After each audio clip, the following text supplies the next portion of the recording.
Film ini dibuka dengan sosok pria bernama Chris, yang duduk sendirian di sebuah restoran. Dari raut wajahnya kelihatan kalau dia lagi menunggu sesuatu. Sesekali Chris melirik arlojinya, memastikan waktu, lalu menoleh ke arah pintu masuk seolah-olah yakin seseorang bakal datang. Tapi sampai beberapa saat, tidak ada siapa-siapa. Tanpa banyak reaksi, Chris berdiri dan pergi begitu saja. Chris tinggal di Las Vegas. Untuk bertahan hidup, Chris bekerja sebagai pesulap panggung dengan nama Frank Cadillac. Welcome to beautiful downtown Las Vegas. Chris tampil di sebuah pertunjukan kecil yang penontonnya tidak terlalu banyak. Di atas panggung, Chris mencoba berbagai trik ramalan, tapi respon penonton biasa saja, tidak benar-benar terkesan. Merasa perlu menunjukkan sesuatu yang lebih, Chris mengajak seorang wanita muda dari penonton untuk ikut dalam triknya. Would you be kind enough to join? This a joke? Chris memprediksi kalau kalung milik wanita itu akan jatuh ke dalam minumannya, dan benar saja, kejadian itu persis seperti yang dia ucapkan. Penonton langsung bertepuk tangan, mengira itu hanya trik sulap biasa yang rapi. Yang tidak diketahui Chris, ada 2 agen FBI yang sedang memperhatikannya dari kursi penonton. Mereka tidak melihat ini sebagai sekadar sulap. Chris memang punya kemampuan yang tidak biasa. Chris bisa melihat masa depannya sendiri, tapi hanya sampai 2 menit ke depan. Kemampuan itu yang selama ini dia manfaatkan untuk bertahan hidup. Karena penghasilannya dari pertunjukan tidak cukup, Chris sering menghabiskan waktu di kasino.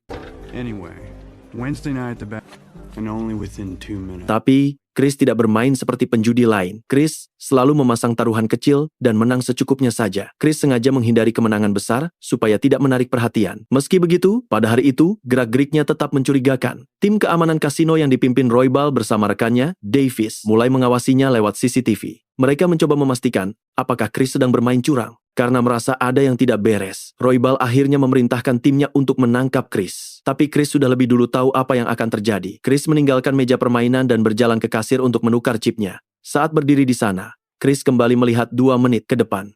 Dalam penglihatannya, seorang pria tiba-tiba mengeluarkan senjata, merampok kasir, menembak 2 orang, lalu kabur membawa uang.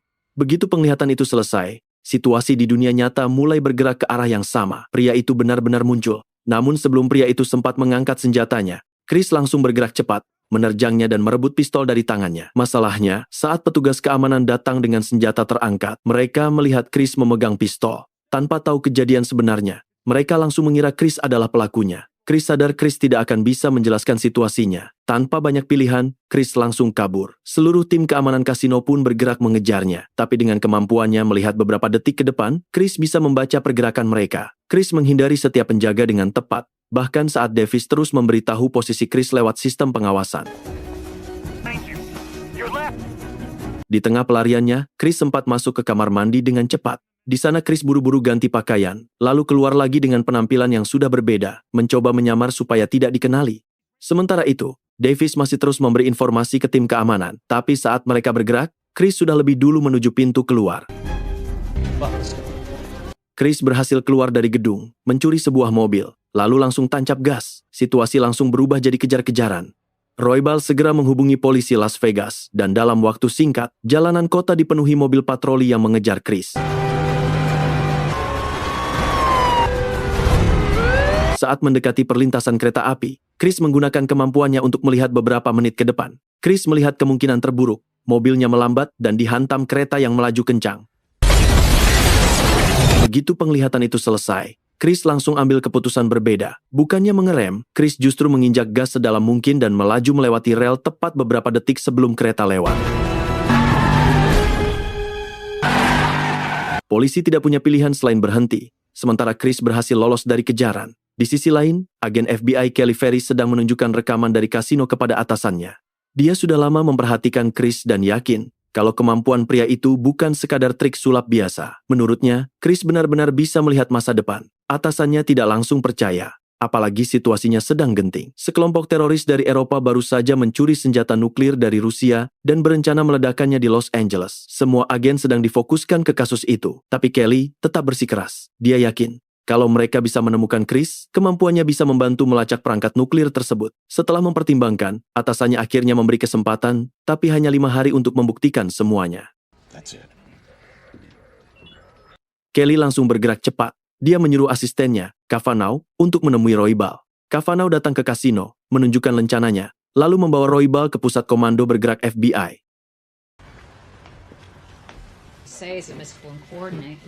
Di sana, Kelly mulai menginterogasi Roybal tentang Chris. Roy menjelaskan kalau mereka awalnya hanya curiga Chris melakukan kecurangan di kasino.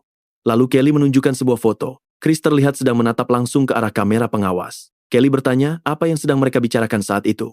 Roybal akhirnya mengakui sesuatu yang janggal. Saat itu, Roybal hampir saja memerintahkan penangkapan Chris. Tapi Chris tiba-tiba melihat ke arah kamera, seolah tahu apa yang sedang mereka rencanakan. Dari situ, Kelly mulai menyusun semuanya. Setelah merasa cukup, Kelly mengucapkan terima kasih, lalu melepaskan Roybal. Di luar, Kavanaugh sempat memperingatkan Roy agar tidak pernah membicarakan identitas Chris ke siapapun.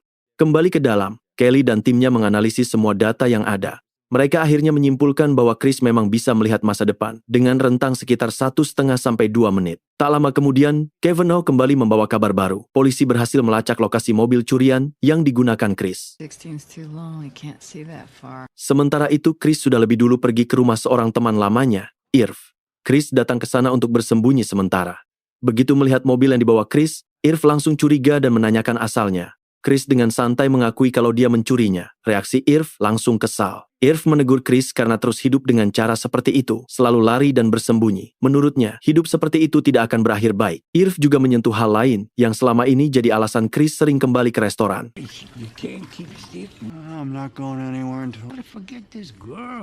Irv menyuruh Chris melupakan wanita yang terus muncul dalam penglihatannya. Chris menjelaskan kenapa dia tetap datang ke restoran itu setiap hari. Dalam penglihatannya, dia tahu wanita itu akan datang, tapi dia tidak tahu hari pastinya. Yang Chris tahu hanya waktu, sekitar pukul 8:09, karena Chris sempat melihat jam di penglihatannya. Masalahnya, penglihatannya sering tidak jelas. Bahkan dia tidak tahu waktu saat ini. Itulah kenapa dia datang ke restoran itu 2 kali sehari, berharap tidak melewatkan momen tersebut. Bagi Chris, wanita itu bukan orang biasa. Saat bersama wanita itu dalam penglihatannya, Chris bisa melihat lebih jauh dari batas 2 menit yang selama ini mengikatnya. Itu sesuatu yang belum pernah Chris alami sebelumnya. Di pikirannya, itu berarti satu hal. Wanita itu mungkin adalah cinta sejatinya. Irv mencoba menyadarkannya, bilang kalau terlalu berisiko menggantungkan hidup pada sesuatu yang belum tentu terjadi. Tiba-tiba Chris terdiam, ekspresinya berubah serius. Dia bilang ke Irv kalau ada seseorang yang sedang menuju ke sana, seorang wanita, polisi yang menyamar. Irv langsung panik dan menyuruh Chris kabur secepatnya. Tapi Chris justru memilih tetap di tempat. Beberapa saat kemudian, Kelly masuk ke rumah Irv dan langsung meminta bicara berdua dengan Chris. Suasananya langsung terasa tegang, tapi Chris tetap santai. Still here, huh? Where else would I be? Can we speak privately? It's okay, Irv. Kelly mulai mengarah ke topik utamanya, sedikit menyinggung soal kemampuan Chris melihat masa depan. Chris pura-pura tidak paham, malah bercanda seolah Kelly cuma membicarakan trik sulapnya. Chris bahkan bilang mungkin Kelly pernah nonton pertunjukannya. You like magic tricks? Yeah, I do. Like, Kelly tidak tertarik dengan basa-basi itu. Kelly langsung menjelaskan situasi sebenarnya. Sebuah perangkat nuklir telah dicuri dan sedang diselundupkan ke Amerika Serikat. Tujuannya jelas, untuk diledakkan. Kelly ingin Chris membantu menemukan perangkat itu dengan kemampuannya. Chris langsung menolak. Tanpa ragu, Chris bilang tidak mau terlibat dengan pemerintah. Di pikirannya, mereka cuma akan memanfaatkan Chris, lalu mengurungnya setelah selesai. Kelly mencoba menekan dengan cara lain, mengingatkan bahwa mereka punya rekaman Chris saat memegang senjata di kasino. Tapi Chris tetap tidak goyah. Chris menolak lagi. Try to help. In the full sense of the word, since I was 3. So please, leave me alone. Tiba-tiba situasi berubah drastis. Agen FBI bersenjata masuk dan mengepung tempat itu. Lalu semuanya berhenti, dan waktu seperti mundur. Ternyata itu hanya salah satu kemungkinan yang dilihat Chris. Dengan informasi itu, Chris langsung bergerak cepat dan kabur lewat pintu belakang sebelum semuanya benar-benar terjadi. Beberapa saat kemudian, Kelly masuk ke ruangan yang sama, tapi yang dia temui hanya Irv yang sedang santai bermain biliar. Dari situ Kelly sadar, Kelly nyaris saja bertemu Chris, hanya terlambat beberapa detik. Di tempat lain, Roybal sedang berjalan menuju mobilnya di area parkir. Tiba-tiba dia dihampiri seorang pria dan wanita yang mengaku dari komisi perjudian. Mereka mulai menanyakan tentang Chris Johnson. Awalnya Roybal mencoba menghindar, mengaku tidak tahu siapa itu. Tapi situasinya langsung berubah jadi brutal. Wanita itu menembak lututnya tanpa ragu. Saat Roy jatuh kesakitan, pria itu mengeluarkan pisau dan memaksa Roy untuk bicara.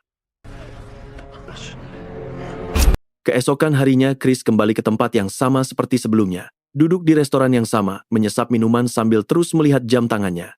Kali ini Chris benar-benar menunggu momen yang sudah sering muncul di penglihatannya. Dan akhirnya, itu terjadi. Seorang wanita masuk ke restoran, namanya Liz.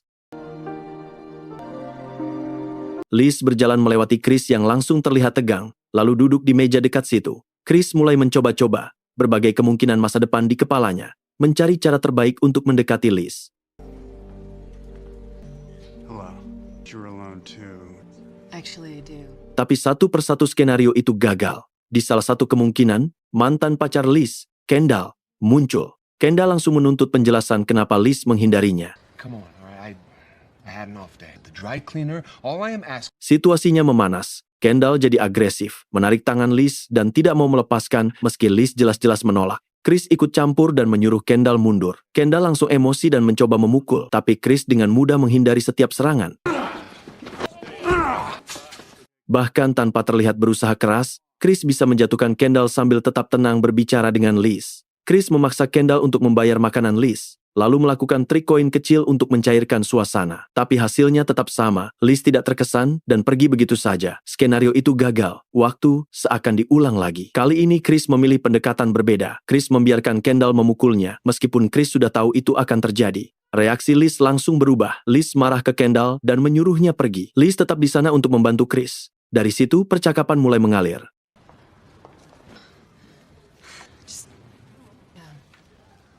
Chris bilang mobilnya dicuri dan dia sedang berusaha pergi ke Flagstaff.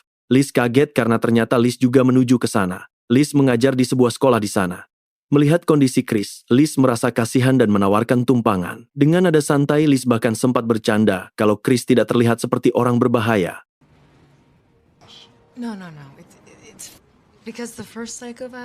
Tak lama setelah itu, Chris dan Liz akhirnya benar-benar memulai perjalanan bersama. Suasana di mobil awalnya agak canggung, tapi Chris mencoba mencairkan suasana. Chris bilang kalau mereka bisa bertemu di restoran yang sama, di waktu yang sama, lalu pergi ke arah yang sama juga, itu pasti bukan kebetulan. Buat Chris, itu seperti takdir. That would be nice.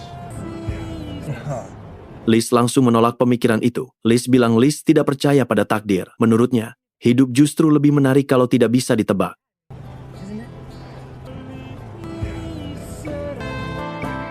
Di sisi lain, Kelly dan Kavanaugh terus bergerak. Mereka melacak restoran tempat Chris biasa datang, lalu menanyai pemiliknya. Dari sana, mereka dapat informasi penting.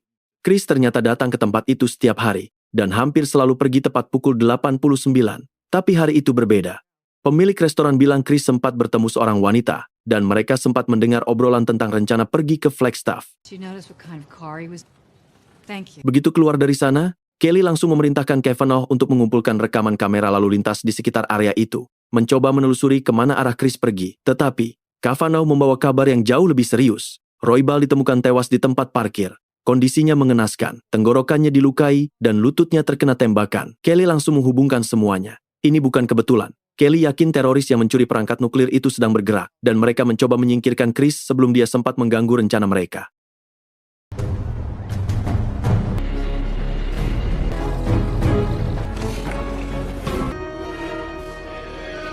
Sementara itu, Chris dan Liz sudah sampai di sebuah pemukiman Indian dekat Grand Canyon. Di tempat itulah Liz bekerja paruh waktu sebagai guru. Saat mereka berjalan menuju desa, Chris sempat bilang kalau Chris ingin bertemu dengan dukun setempat. Liz tidak terlalu menanggapi serius, lalu mengeluarkan sebuah hadiah kecil. Liz bilang itu untuk ulang tahun salah satu muridnya. Begitu anak-anak melihat Liz datang, mereka langsung berlari menghampiri dan memeluknya dengan penuh semangat. Liz duduk bersama mereka, bercanda, dan bahkan ikut belajar beberapa kata dari bahasa asli mereka. Salah satu anak tiba-tiba bertanya apakah Chris itu pacar Liz, sambil menunjuk ke arah Chris yang dari tadi memperhatikan Liz dengan tatapan kagum. Liz baru sadar dan sedikit canggung. Chris kemudian mendekat dan menghibur anak-anak dengan trik sulap sederhana.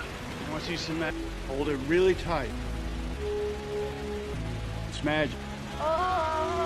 Anak-anak langsung senang, dan kali ini, Liz juga terlihat benar-benar terkesan. Setelah meninggalkan tempat itu, Liz penasaran dan bertanya, dari mana Chris belajar sulap? Chris menjelaskan kalau Chris tampil di Las Vegas dengan nama panggung Frank Cadillac. Nama itu Chris ambil dari dua hal yang Chris suka, Frankenstein dan mobil Cadillac. Well, I have a small... Frank Cadillac is my stage name. Frankenstein and Cadillacs. Perjalanan mereka berlanjut, tapi tiba-tiba hujan turun cukup deras. Suasana jadi lebih tenang. Liz yang kelelahan akhirnya tertidur. Bahkan tanpa sadar bersandar di bahu Chris saat Chris menyetir. Ketika terbangun, Liz langsung minta maaf. Liz juga sempat berkomentar soal hujan yang semakin deras. It's okay. Did I drool? Tidak lama kemudian, mereka sampai di jalan yang ditutup karena proyek. Para pekerja menjelaskan kalau banjir sudah merusak jalan, jadi tidak bisa dilewati. Tidak ada pilihan lain. Mereka akhirnya memutuskan untuk menginap di motel terdekat. Sementara itu, di kantor FBI, Kelly sedang berlatih di lapangan tembak ketika Kavanaugh datang membawa perkembangan terbaru. Setelah menganalisis rekaman kamera lalu lintas, mereka akhirnya mendapatkan identitas Chris dengan jelas. You were right about the traffic cam. Dengan memperbesar gambar dari kamera, mereka juga berhasil menangkap plat nomor kendaraan yang digunakan Liz. Dari situ, mereka langsung meminta pelacakan mobil tersebut untuk mengetahui posisi Chris sekarang. Kembali ke motel, suasana mulai tenang. Chris membantu Liz masuk ke kamar dan memastikan Liz bisa istirahat dengan nyaman. Chris bahkan menyalakan perapian supaya ruangan terasa hangat. Liz sempat menyadari kalau kamar itu cuma punya satu tempat tidur. Chris langsung menenangkan, bilang Chris bisa tidur di mobil saja. Liz terlihat tidak enak, tapi akhirnya dia mengambil selimut dan memberikannya ke Chris. Mereka saling mengucapkan selamat malam sebelum berpisah. Good night. Good night.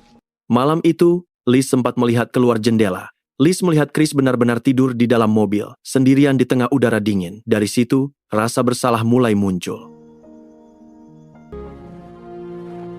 Di tempat lain, situasinya jauh lebih gelap. Di sebuah pelabuhan, para teroris sedang menurunkan barang-barang mereka. Di antara semua itu, ada perangkat nuklir yang mereka curi. Mereka mulai merakitnya, memastikan semuanya berfungsi. Orang-orang yang sebelumnya membunuh Roybal melapor ke pemimpin mereka tentang perkembangan situasi. He said they haven't found him. It makes no difference. And that man Wasting our time looking for some authorities that are... Do it now. Sementara itu, di markas FBI, Kavanaugh memberitahu Kelly kalau mereka akhirnya berhasil melacak Chris dan Liz sampai ke sebuah motel di Flagstaff. Informasi itu didapat dari seorang petugas Departemen Perhubungan Arizona yang masih ingat mobil yang mereka gunakan. Sebelum mereka bisa bergerak, Kelly dipanggil ke rapat darurat. Di sana, Director Wisdom mengumumkan bahwa peringatan nuklir tingkat tertinggi sudah dikeluarkan. Wisdom jelas tidak puas dengan perkembangan timnya dan menegaskan kalau waktu mereka sangat terbatas. Bom itu bisa meledak kapan saja. Kelly langsung mengambil kesempatan. Kelly meminta semua sumber daya yang ada untuk difokuskan pada penangkapan Chris Johnson. Menurutnya, Chris adalah kunci untuk menemukan bom itu sebelum terlambat. Permintaan itu akhirnya disetujui. FBI mulai mengerahkan semua yang mereka punya. Tanpa mereka sadari, para teroris ternyata memantau semuanya. Mereka bahkan sudah menempatkan seorang mata-mata di apartemen yang menghadap langsung ke kantor Kelly setelah membunuh penghuni aslinya. Pemimpin mereka, Smith, memerintahkan anak buahnya untuk mengikuti pergerakan tim FBI. Smith yakin itu akan membawa mereka langsung ke Chris. Ok, je suis sur le chemin. Kembali ke motel, suasana berubah jadi lebih personal. Liz keluar dari kamar mandi dengan handuk melilit tubuhnya. Chris yang melihatnya tidak bisa menyembunyikan reaksinya. Chris mencoba mencairkan suasana dengan kata-kata manis, mengutip kalimat dari seorang pelukis Italia untuk menggambarkan kecantikan Liz. Define beauty. Lalu Chris melakukan trik sulap kecil, mengubah selembar kertas menjadi bunga mawar, dan memberikannya ke Liz. Momen itu terasa hangat, dan akhirnya mereka saling berdekatan.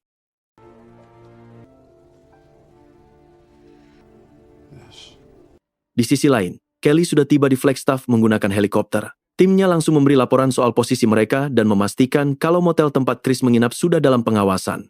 Kelly memerintahkan koordinasi dengan polisi setempat untuk menutup area tersebut. Kelly juga memberitahu timnya soal temuan mayat di apartemen yang menghadap kantornya, tanda kalau situasinya semakin serius. Sementara itu, di dalam motel, Chris dan Liz menikmati waktu bersama dengan tenang. Saat mereka berbaring, Liz pelan-pelan mengakui sesuatu. Mungkin, menurutnya, takdir itu memang ada. Di luar, Kelly dan Kavanaugh mengamati motel dari kejauhan menggunakan teropong. Mereka melihat Liz keluar dari kamar dan memutuskan untuk mencegatnya. Kelly sengaja menunggu beberapa saat, memberi jarak waktu supaya Chris tidak langsung menyadari. Setelah itu, mereka mendekati Liz. Kelly menunjukkan identitasnya dan meminta Liz ikut masuk ke mobil. Di dalam mobil, mereka menunjukkan rekaman kasino. Chris terlihat memegang pistol. Kelly menggambarkan Chris sebagai orang berbahaya, seseorang yang mungkin hanya memanfaatkan Liz untuk kabur dari kejaran hukum. Liz terlihat bingung dan terpukul. Sulit baginya untuk langsung percaya. Kavanaugh kemudian meminta bantuannya. Kavanaugh memberikan sebotol pil dan menyuruh Liz memasukkan satu ke dalam minuman Chris. Pil itu akan membuat Chris pingsan, sehingga mereka bisa menangkapnya tanpa perlawanan. Tapi ada syaratnya. Liz harus menunggu 2 menit setelah Chris meninggalkan ruangan. Di bawah tekanan, Liz akhirnya setuju dan menerima pil itu. I think he'd be eager to help us. Tidak jauh dari situ, para teroris diam-diam mengawasi semuanya, dan terus melaporkan perkembangan ke pemimpin mereka.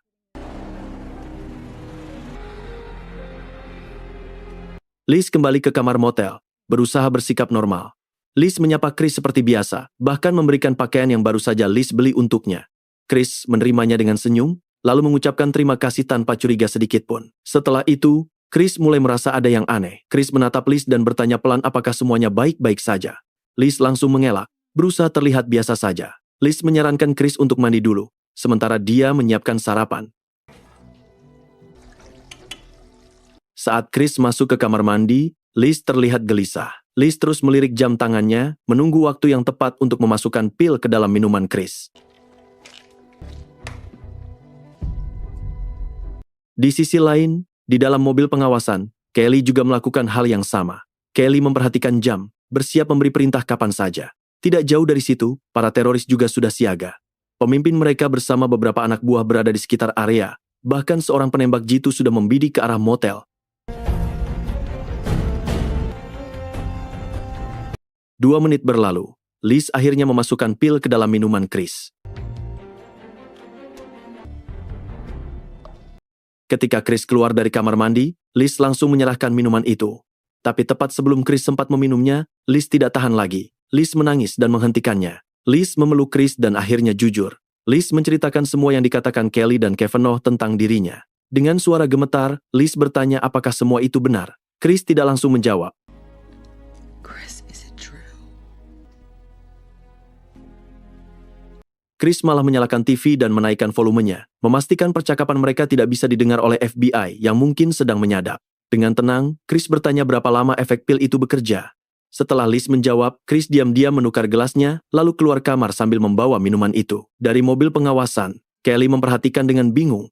Pergerakan Chris terasa tidak biasa. Sementara itu, penembak jitu juga sudah mengincarnya, tapi tidak menemukan sudut tembak yang pas. Chris kembali masuk ke kamar dan menenangkan Liz. Chris bilang semua yang dikatakan FBI tentang dirinya tidak sepenuhnya benar. Untuk membuktikannya, Chris mulai menunjukkan sesuatu. It happened. It just hadn't happened yet. Chris menebak setiap kalimat yang akan muncul di TV sebelum diucapkan. Chris terus mengganti saluran, dan setiap kali, Chris selalu tepat. Lost in the woods if you never go into the woods. The woods, if you never go into the woods. Liz jelas kaget. Liz tidak mengerti bagaimana Chris bisa melakukan itu. Chris akhirnya jujur. Chris menjelaskan, kalau Chris memang punya kemampuan melihat masa depan, tapi hanya sekitar 2 menit ke depan, dan hanya kalau itu berhubungan langsung dengan dirinya. Lalu Chris mengungkapkan hal yang lebih aneh lagi. Kalau menyangkut Liz, batas itu seakan hilang. Chris bisa melihat jauh lebih jauh ke depan. Chris bilang itu alasan Chris terus mencari Liz. Bukan sekadar kebetulan, tapi karena Chris sendiri tidak mengerti kenapa Liz berbeda. Saat Liz bertanya kenapa FBI mengejarnya, Chris menjelaskan kalau mereka percaya kemampuannya bisa dipakai untuk kepentingan negara. Chris menolak karena kemampuannya terbatas. Tapi kalau bersama Liz, semuanya berubah. Dan hal itu belum diketahui FBI. I think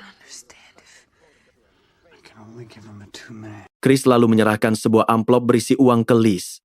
Chris menyuruh Liz mengatur jamnya 7 menit lebih cepat. Di selembar kertas, Chris menulis instruksi dan meminta Liz mengikuti langkah-langkah itu tepat 45 detik setelah Chris pergi. Dia berjanji, entah butuh waktu berapa lama Chris akan menemukan Liz lagi. Setelah itu Chris pergi. Di luar, Kelly mulai merasa ada yang tidak beres. Kelly keluar dari mobil dan mengangkat teropong. Saat itulah Kelly melihat Chris sudah berada di luar dan menatap langsung ke arahnya. Chris berniat melarikan diri ke arah tebing. Kelly langsung memerintahkan semua agen untuk mengejarnya dan menangkapnya hidup-hidup.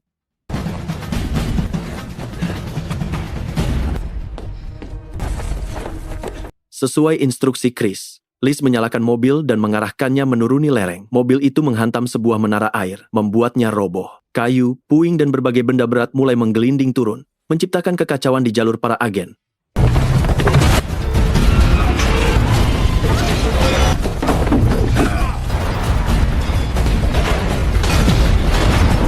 Di tengah pelarian, penembak jitu teroris akhirnya melepaskan tembakan.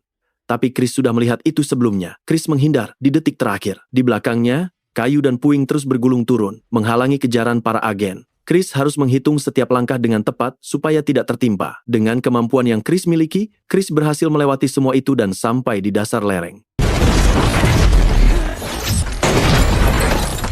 Di sana, Kelly sudah menunggunya dengan senjata terarah. Saat itu, batang-batang kayu besar masih terus menggelinding turun ke arah mereka. Kelly sadar satu-satunya cara menghentikan Chris adalah membuatnya berhenti sendiri. Kelly sengaja tetap di tempat, seolah siap tertimpa. Chris tidak bisa membiarkannya. Chris langsung berlari ke arah Kelly dan menariknya menjauh tepat sebelum puing-puing menghantam. Akibatnya, mereka berdua terjebak di tengah reruntuhan. Agen-agen lain segera datang dan mengepung mereka. Kelly langsung memerintahkan untuk menangkap Chris. Hey, I need some help! Let's get him out of here. Dari kejauhan, Smith dan anak buahnya melihat semuanya. Dengan tenang, Smith mengangkat telepon dan memberi perintah baru. Target berikutnya adalah Liz. Mereka akan menculiknya dan menjadikannya umpan. Di sisi lain, Chris dibawa ke markas FBI. Chris didudukan di kursi dan diikat. Bahkan kelopak matanya dijepit dengan alat khusus supaya Chris tidak bisa berkedip atau menutup mata. Semua ini dilakukan supaya dia terus fokus menggunakan kemampuannya. Kelly sempat berterima kasih karena Chris sudah menyelamatkannya tadi. Setelah itu, Kelly menyalakan televisi. Rencananya sederhana. Chris diminta menonton siaran langsung dan menggunakan kemampuannya untuk melihat ke depan, mencari tahu kapan dan di mana bom nuklir akan diledakkan.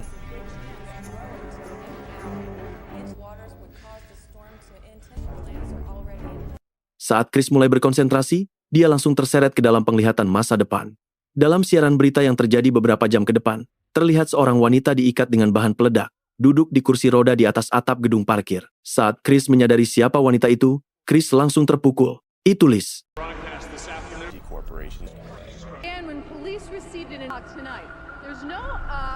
Chris melihat tim penjinak bom mendekat dengan hati-hati, mencoba menyelamatkan Liz. Tapi sebelum mereka sempat berbuat banyak, para teroris meledakkan bom tersebut. Liz tewas seketika.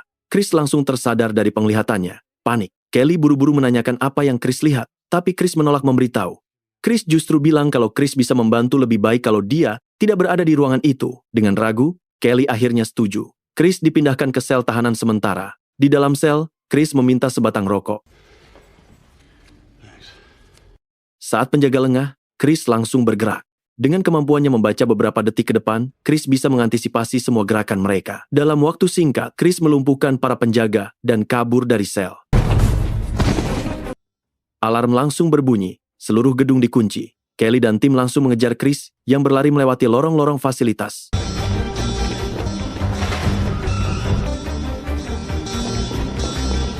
Dari atas, helikopter ikut memantau pergerakannya. Chris menuju satu tempat, gedung parkir yang Chris lihat dalam penglihatannya. Chris berhasil masuk dan langsung naik ke atap.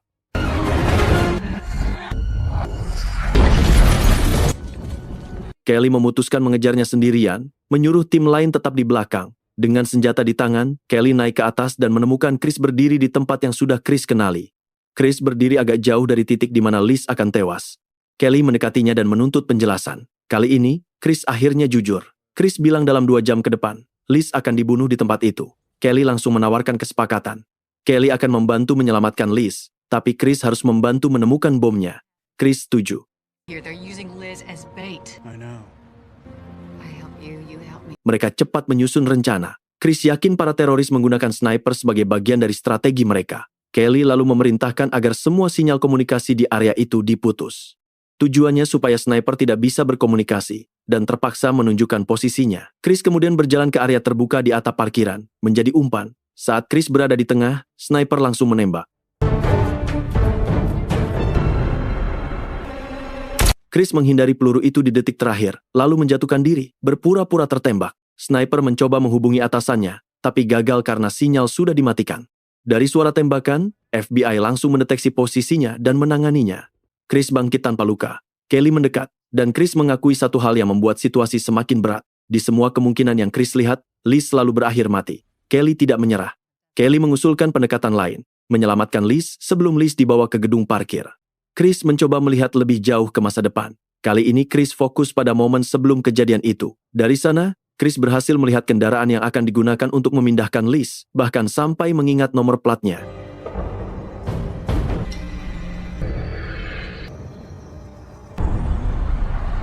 Dia langsung memberi informasi itu ke Kelly, yang segera memerintahkan pelacakan. Sementara itu, Liz sudah diikat dengan bahan peledak dan dimasukkan ke dalam sebuah van. Kendaraan itu bersiap meninggalkan pelabuhan, membawa Liz semakin jauh dari jangkauan. Di titik itu, Chris mulai menjelaskan ke tim FBI langkah apa yang harus mereka ambil selanjutnya. To the entrance, quiet, and do exactly what before they get through the gate. Johnson's call on his Beberapa saat kemudian, operasi penyerbuan akhirnya dimulai. Saat Van yang membawa Liz mencoba keluar dari pelabuhan, sementara Smith bersiap kabur naik helikopter, FBI langsung masuk dengan kendaraan lapis baja dan dukungan udara. Tembakan pecah di mana-mana.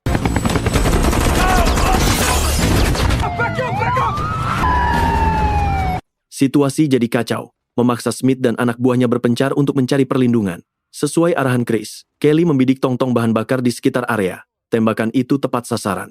Ledakan terjadi dan menghantam Van, membuatnya terbalik dan kehilangan kendali. Di tengah kekacauan itu, Liz berhasil melepaskan diri dan lari menuju sebuah gudang di dekat situ. Liz bersembunyi di antara tumpukan barang, berusaha menjauh dari kejaran. Chris memimpin tim FBI menuju ke arah Liz. Dengan kemampuannya, Chris terus memberitahu pergerakan musuh beberapa detik sebelum itu terjadi. Para agen jadi bisa menghindari serangan dengan lebih mudah. Di dalam gudang, Liz mencoba melepaskan rompi bom yang terpasang di tubuhnya, tapi tidak berhasil. Saat Liz bergerak lebih dalam, Smith muncul dan langsung menyanderanya. Dengan sisa anak buahnya, Smith mencoba kabur sambil menjadikan Liz sebagai perisai, tangannya memegang pemicu bom. Chris dan tim FBI terus mengejar mereka sampai ke sebuah kapal tanker minyak yang besar.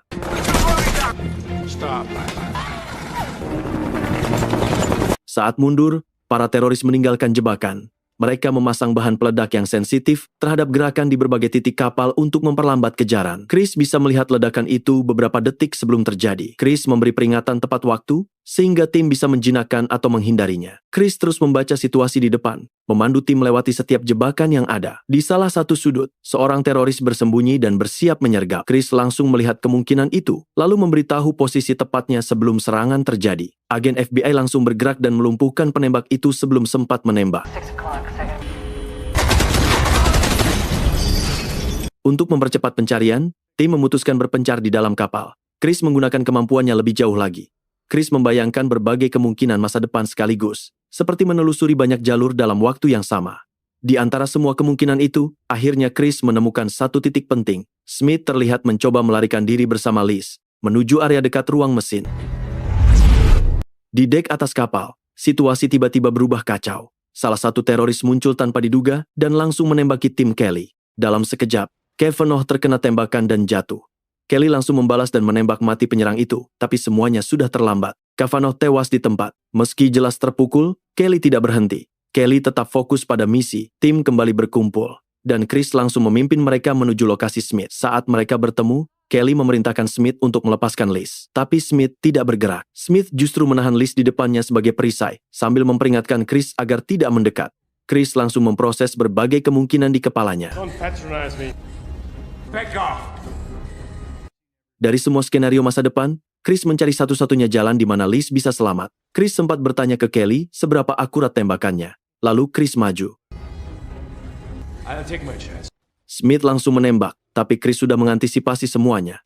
Chris menghindari setiap peluru dengan gerakan yang tepat, sampai akhirnya pistol Smith kehabisan amunisi. Dalam kepanikan, Smith mencoba menekan pemicu bom. Tapi sebelum Smith sempat melakukannya, Kelly menembak tangannya hingga senjata itu terlepas. Tanpa ragu, Kelly menembak lagi dan mengakhiri hidup Smith. Liz akhirnya selamat. Tim segera melepas rompi bom dari tubuhnya. Tapi Kelly langsung mengingatkan, semuanya belum selesai. Perangkat nuklir masih belum ditemukan dan kemungkinan besar sudah diaktifkan di suatu tempat. Chris kemudian dibawa ke sebuah alat seismograf yang digunakan untuk membantu mendeteksi lokasi ledakan. Saat Chris menatap alat itu dan mencoba melihat ke masa depan, ekspresinya berubah. Chris menyadari sesuatu yang lebih buruk.